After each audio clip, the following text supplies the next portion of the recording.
A adaptação, né? Tem uma palavra para definir qual é a importância do cérebro no nosso organismo, é a adaptação. Então, o nosso cérebro foi feito para que a gente se adaptasse ao nosso ambiente externo, seja um ambiente familiar, seja a sociedade onde a gente vive, né?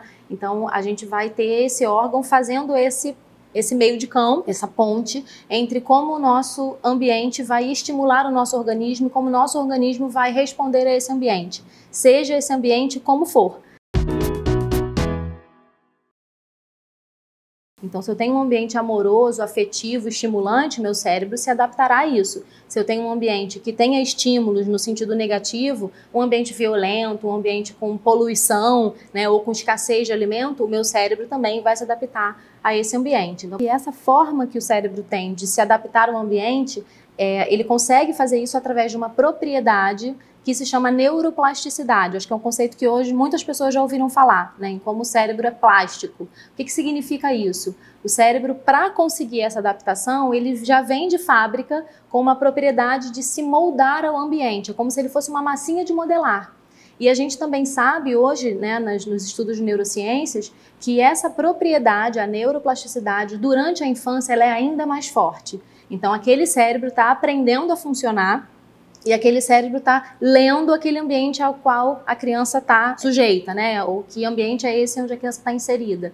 E ali na infância é quando as células cerebrais estão mais abertas a essa influência que vai ter do ambiente sobre o tecido cerebral. Então, estudar o cérebro infantil é estudar a propriedade de adaptação cerebral assim na sua expressão maior, na sua maior força. Bom, uma vez que a gente já reconheceu que o cérebro ele é essa grande possibilidade, né, da gente se adaptar ao ambiente, a gente também pode utilizar essa propriedade cerebral para criar o que eu vou chamar aqui de ambientes mentalmente saudáveis, né? O que são esses ambientes mentalmente saudáveis?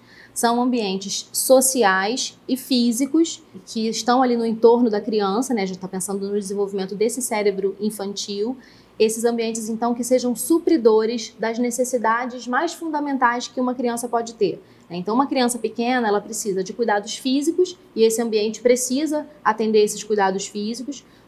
Uma criança pequena também precisa de estimulação ambiental, estimulação sensorial, né? Então, assim, em termos de estímulos visuais, estímulos auditivos, estímulos sinestésicos, olfativos, né? Então, tudo que for do ambiente sensorial da criança, lá dos 5 sentidos, né, que a gente também já está acostumado a ver, é importante que a criança seja estimulada em relação a essas vias sensoriais, digamos assim, né? O que o cérebro dela está aprendendo de estímulos ambientais. E, além disso, um ambiente estimulador também tem que ser estimulador em termos sociais, relacionais, afetivos, que aqui eu vou colocar, né, como socioemocional. Então, o ambiente socioemocional também é super importante para que a criança tenha um desenvolvimento integral. E a gente hoje, né, conhecendo um pouco sobre como o cérebro funciona, a gente consegue pensar que em determinadas fases do desenvolvimento, porque o cérebro vai ter diferentes fases no seu desenvolvimento também, a gente consegue estimular determinadas vias de acordo com aquela área cerebral que está se desenvolvendo. Explicando, a gente sabe que logo no início logo no início da vida, ali na vida pós-natal, assim que a criança nasce, ela já está totalmente aberta, propícia a ser estimuladas em termos de visuais e em termos auditivos, né? Muitas pessoas pensam que as crianças pequenininhas ainda não ouvem bem, ainda não enxergam bem. Não é bem assim, né? A gente tem estudado bastante sobre as capacidades dos recém-nascidos e a gente sabe que a área cerebral, ou as áreas, melhor dizendo, as áreas cerebrais que cuidam dessa percepção visual e auditiva estão muito ávidas por estímulo quando assim que a criança nasce. Então, a gente estimular a criança pequena com diferentes cores, com movimentos, com brilhos e coisas visuais que possam chamar a atenção é importante, o cérebro dela já está pronto para isso, e também em termos auditivos, né? Assim, ali a partir dos 2, 3 mesinhos de idade, já é possível a gente estimular a criança, por exemplo, com músicas em diferentes línguas, com textos, com sons diferentes, fonemas, instrumentos musicais, porque o cérebro dela está muito ávido para a estimulação sensorial do tipo auditiva. Então, a gente saber que nesses momentos bem iniciais a gente já tem o cérebro sendo muito responsivo aos estímulos sensoriais. Então, esse ambiente físico, né, nesse sentido, o estimulador, ele é um ambiente mentalmente saudável para a criança. Acho que vale a gente também dizer que o desenvolvimento cognitivo, ele não está separado do desenvolvimento motor, e ele também não está separado do desenvolvimento socioemocional, né? Se você encontra uma criança com alguma questão motora, pode apostar que tem uma questão cognitiva ou socioemocional que também não está avançando. Se você tem uma criança que tem uma questão socioemocional, provavelmente ela vai ter implicações no seu desenvolvimento cognitivo e no seu desenvolvimento motor, né? Então é como se essas 3 áreas do desenvolvimento precisassem andar juntas, né? Você não consegue avançar uma área sem que as outras 2 também estejam acompanhando minimamente, né, essa mesma evolução, como se tivessem as 3 que andar no mesmo ritmo. Então, por causa disso, uma parte do ambiente mentalmente saudável também é um ambiente socioemocional mentalmente saudável, né? Então, a gente pensar que, pensando no aspecto social e emocional da criança, a gente precisa criar um ambiente em que ele possa atender o que a literatura tem colocado como 5 necessidades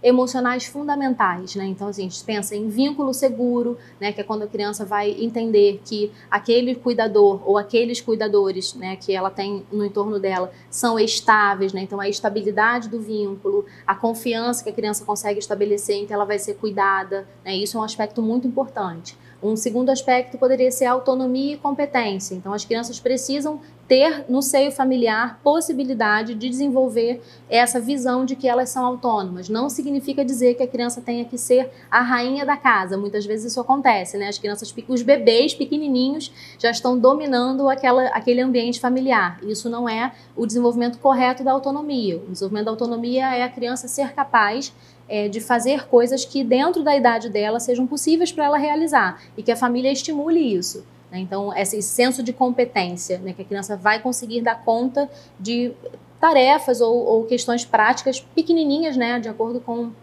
a idade e a capacidade dela, mas que ela tenha esse senso de competência.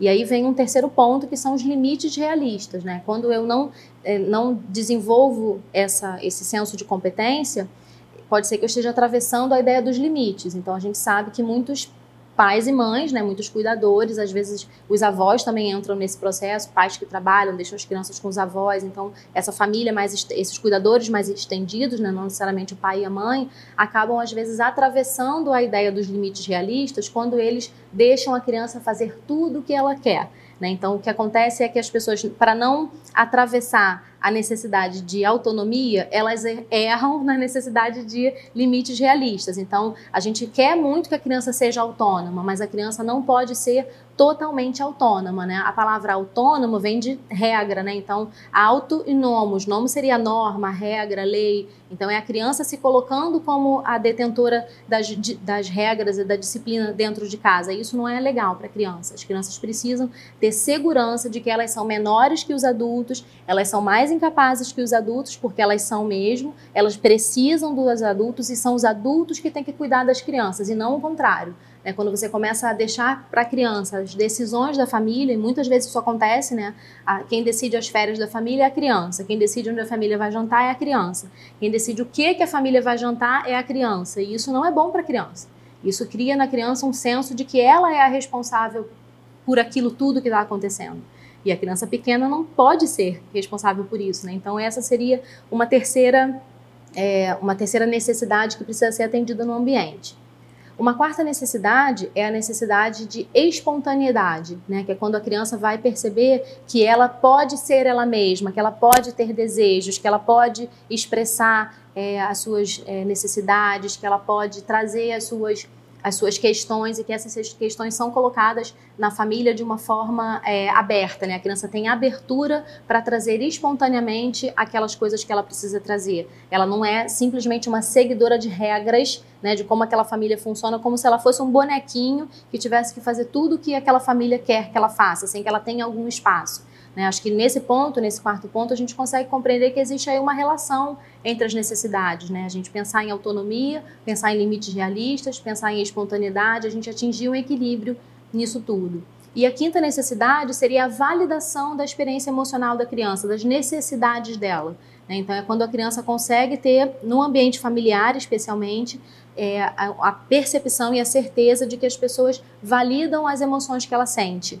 Então, uma criança que chega para uma família ou para o seu cuidador, apresentando um estado emocional, né, que está triste, ou está magoado com alguma coisa, ou está com medo, né, como é que a família recebe essa necessidade emocional da criança, né, como é que a família valida isso, né, desqualificando, dizendo assim, ah, que bobagem, né, não tem por que você ficar assim por causa de um brinquedo, alguma coisa assim, ou a família acolhe aquilo, tenta entender que emoção aquela que a criança está experimentando, né, por que ela está experimentando aquilo. Então, esse acolhimento do aspecto emocional e a validação de que aquilo é um processo natural, isso é bem importante para a criança se sentir também atendida nessas 5 necessidades.